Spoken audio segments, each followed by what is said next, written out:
পুরী ধামে গেলে দেখবেন রাধাকান্ত মঠ, সেইখানে প্রভু আমার শেষ সময়টা কাটিয়েছিল।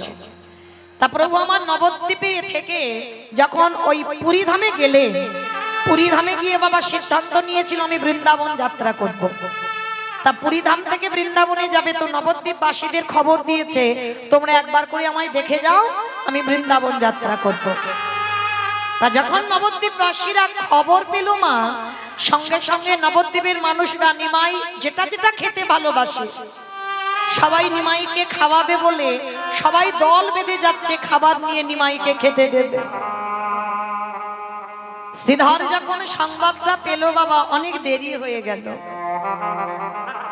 আর শ্রীধর এতটা গরিব ছিল, বাড়িতে কিছু নেই যে নিমাইয়ের জন্য নিয়ে যাবে, এত গরিব এত কাঙাল।